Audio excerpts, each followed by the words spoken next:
Hello friends, स्वागत है आपका अकाउंटिंग अड्डा यूट्यूब चैनल पर। आज हम अकाउंटिंग के सेकंड चैप्टर बॉन्ड के बारे में डिस्कस करेंगे।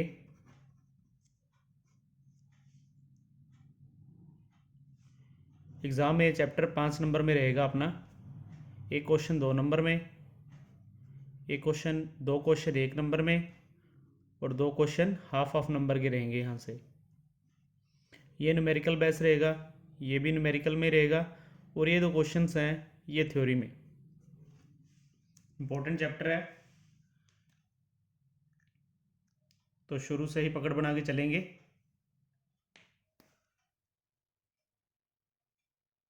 स्टार्ट करते हैं बॉन्ड की डेफिनेशन से।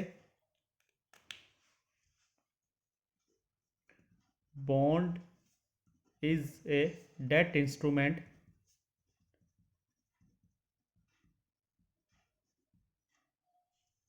created for the purpose of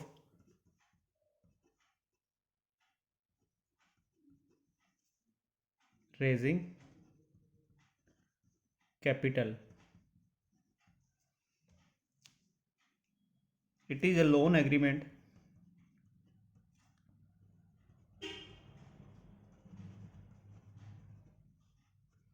between bond issuer and investor, in which bond issuer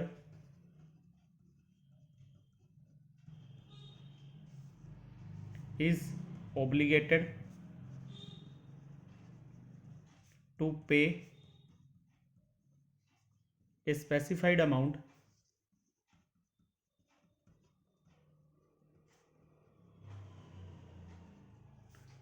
at specified future dates.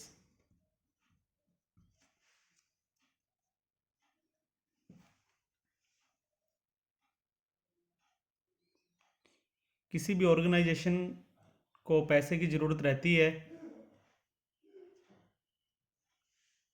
तो मीन्स पैसा कहाँ, पब्लिक से पैसा वो 2 तरीके से ले सकती है। या तो शेयर इशू करके और दूसरा कंपनी से डेट लेके। डेट का मीन्स उधार। डेट के अंदर ही अपना चैप्टर है जो बॉन्ड रहता है। मीन्स बॉन्ड क्या है, कंपनी इन्वेस्टर से पैसा उधार लेती है और उनको प्रॉमिस करती है कि आपको ये पैसा इस रेट ऑफ इंटरेस्ट के साथ इतने टाइम बाद दे दिया जाएगा। और पैसा का लोग बॉन्ड क्यों परचेज करते हैं?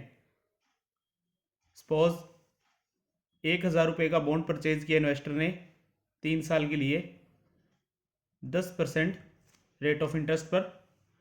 तो 3 साल बाद उन्हें जो प्रिंसिपल है, जो मूल है, वो तो उन्हें 3 साल बाद मिल ही जाएगा। उसके अलावा यहाँ पे और कितना मिलेगा?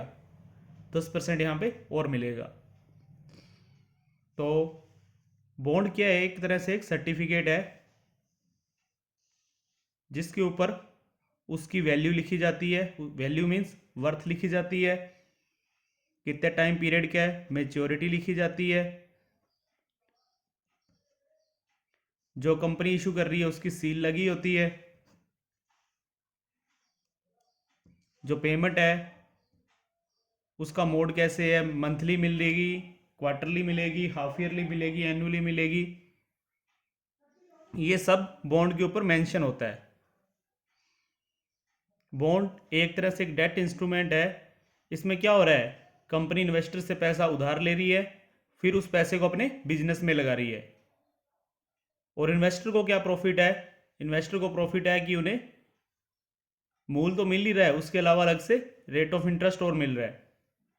और बॉन्ड सिक्योर्ड रहते हैं क्योंकि ये किसी ना किसी एसेट्स के मॉर्टगेज करके ही दिया जाता है, मॉर्टगेज पे डिपेंड करता है, तो पब्लिक का पैसा सुरक्षित रहता है। अब यहाँ पे अपने जो इसकी बेसिक टर्म्स है उसके बारे में देख लेते हैं। बेसिक टर्म्स में इसका रहता है पहले फेस वैल्यू। इसे पार वैल्यू भी बोला जाता है। ये क्या रहता है, जो बॉन्ड के ऊपर वैल्यू लिखी होती है ना, उसे बोला जाता है फेस वैल्यू। मैच्योरिटी, मैच्योरिटी तो आपको सभी को पता ही है। मैच्योरिटी का मीन्स उस बॉन्ड का टेनर कितना है, कितने टाइम पीरियड का है। रिडम्पशन, रिडम्पशन अमाउंट, यदि 3 साल के लिए बॉन्ड इशू किया गया, 3 साल बाद उसकी, जब भी उसका रिडम्पशन किया जाएगा, उसे लिक्विड किया जाएगा, तोड़ा जाएगा उसे, तो उसकी वैल्यू क्या है, रिडम्पशन अमाउंट। और बॉन्ड के अंदर रेट ऑफ इंटरेस्ट जो उस पर फिक्स होता है बॉन्ड पर, उसे क्या बोलते हैं, कूपन रेट। ये बेसिक टर्म्स है, कूपन रेट ध्यान रखिएगा। जो इन्वेस्टर को मिलेगा, कंपनी बॉन्ड इशू करेगी 1,000 रुपये का 8% कूपन पर, तो मीन्स कूपन रेट जो इन्वेस्टर को मिलेगा, वहाँ पे इंटरेस्ट मिलेगा। अब इसके टाइप्स पे चलते हैं, अपने टाइप्स ऑफ बॉन्ड।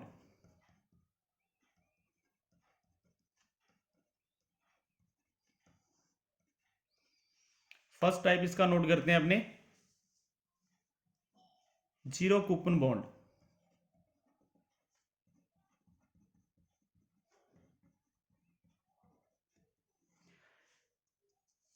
ये जो हाफ ऑफ नंबर के थ्योरी के क्वेश्चंस रहेंगे, ये इन्हीं पे डिपेंड रहेंगे, तो शुरू से पकड़ बना के चलना, नोट करते रहना इसे, ताकि क्वेश्चंस ये हाफ ऑफ नंबर भी अपने पक्के हो जाएं।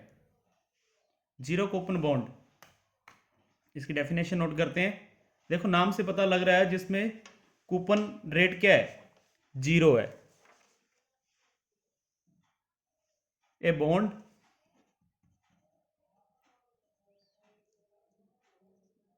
that is issued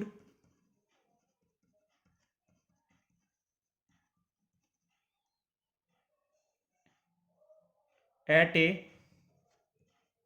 discount to its face value but no pay interest। Discount से यहाँ से पहले अपने डीप लिख लेते हैं। मतलब बॉन्ड जो अपनी फेस वैल्यू से डिस्काउंट पर इशू किए जाते हैं और उस पर कोई भी इंटरेस्ट पे नहीं किया जाता। पब्लिक को यहाँ पे क्या बेनिफिट होगा, अब 1,000 रुपये का बॉन्ड है, वो कंपनी इशू कर रही है 800 रुपये का, 3 साल के लिए।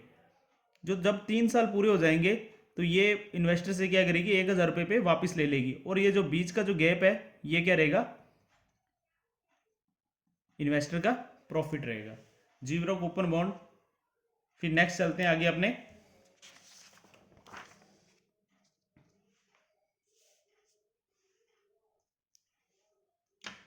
एक्सटेंडिबल बॉन्ड।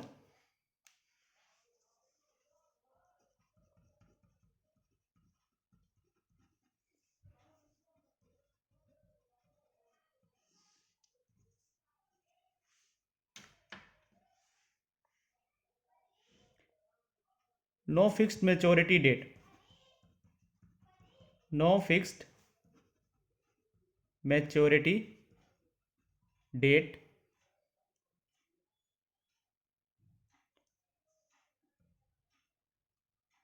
extendable bonds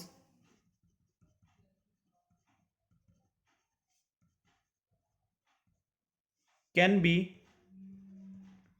extended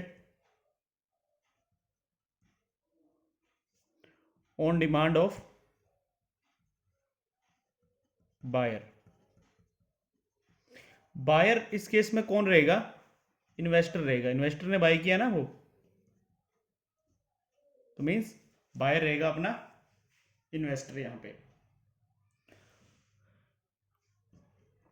कोई भी मेच्योरिटी डेट नहीं होती, और इन्वेस्टर की रिक्वेस्ट पर उसकी मेच्योरिटी को एक्सटेंड किया जा सकता है। फिर आगे चलते हैं next, inflation linked bond.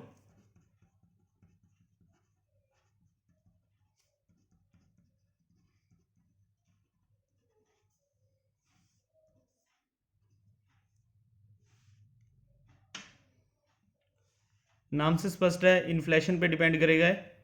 Inflation linked bonds, change rate of interest according to inflation.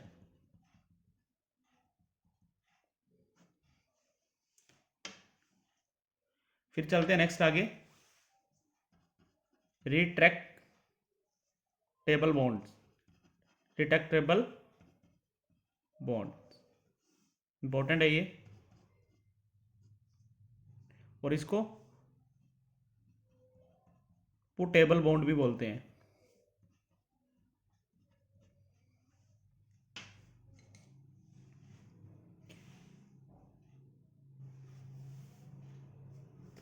इसके अंदर क्या रहता है, इन्वेस्टर के पास, नोट करते हैं पहले से, in which feature option for the holder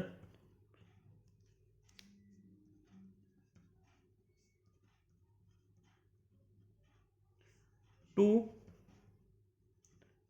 force the issuer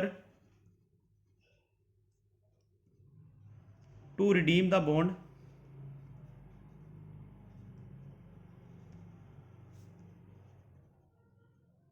before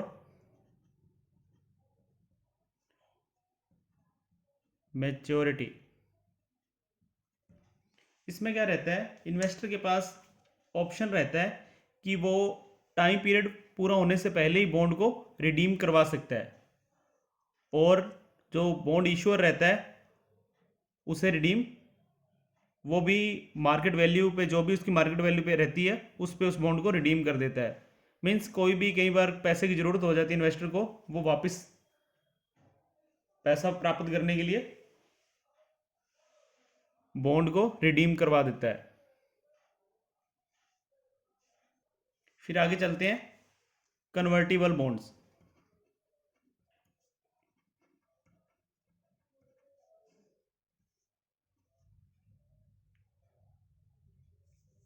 convertible bonds कौन से रहते हैं, जिसे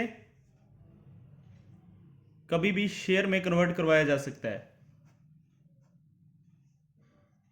फिर नेक्स्ट आगे, non convertible bonds,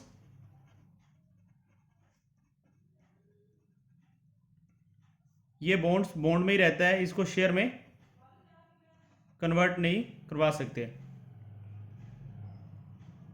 into share. Non convertible में कूपन रेट ज़्यादा रहता है और कन्वर्टिबल में कूपन रेट कम रहता है। फिर आगे चलते हैं next, government bond.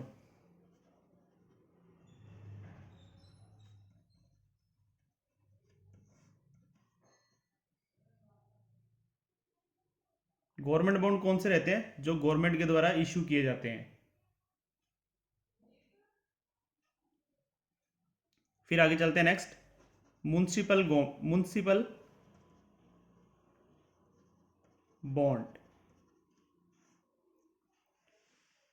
Municipal bond कौन से रहते हैं, जो लोकल गवर्नमेंट के द्वारा, लोकल गवर्नमेंट या territory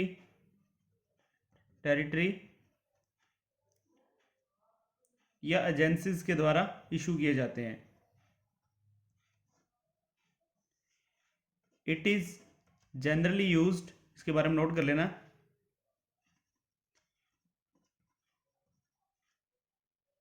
to finance public projects.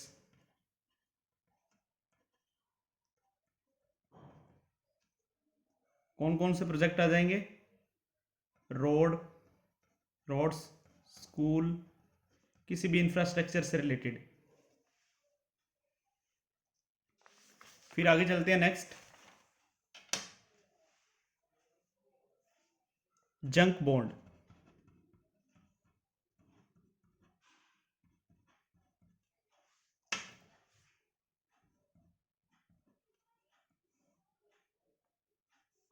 या फिर इसे बोल देते हैं हाई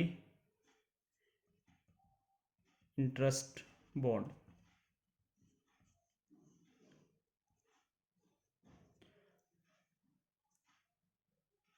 जिन कंपनी की रेटिंग कम होती है वो जंक बॉन्ड इशू करती है। उसमें इन्वेस्टर को क्या बेनिफिट रहता है कि उसमें जो कूपन रेट है वो नॉर्मली जो दूसरा बॉन्ड है उसकी अपेक्षा ज़्यादा रहेगा वहाँ पे, उसे बोला जाता है जंक बॉन्ड। फिर नेक्स्ट चलते हैं अपने आगे, कॉलेबल बॉन्ड।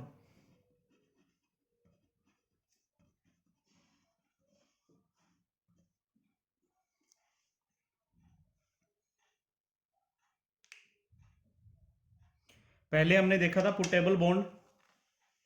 उसमें क्या था, इन्वेस्टर के पास राइट होता है कि वो टाइम पीरियड पूरा होने से पहले ही बॉन्ड को रिडीम करवा देता है। उसी प्रकार कॉलेबल बॉन्ड्स में बॉन्ड इश्यूअर के पास राइट रहता है। बॉन्ड इश्यूअर के पास राइट रहेगा कि वो टाइम, जैसे 5 साल के लिए बॉन्ड इशू किया गया है तो टाइम पीरियड पूरा होने से पहले ही वो वो बॉन्ड को बाय बैक कर लेता है। बाय बैक का मीन्स इन्वेस्टर से वापस ले लेता है और उसे जो भी उस टाइम तक का इंटरेस्ट बना होता है उसे पे करके, उसकी फेस वैल्यू पे करके वापस ले लेता है। तो ये बॉन्ड्स के टाइप्स थे। नेक्स्ट वीडियो में हम वैल्यूएशन ऑफ बॉन्ड को देखेंगे।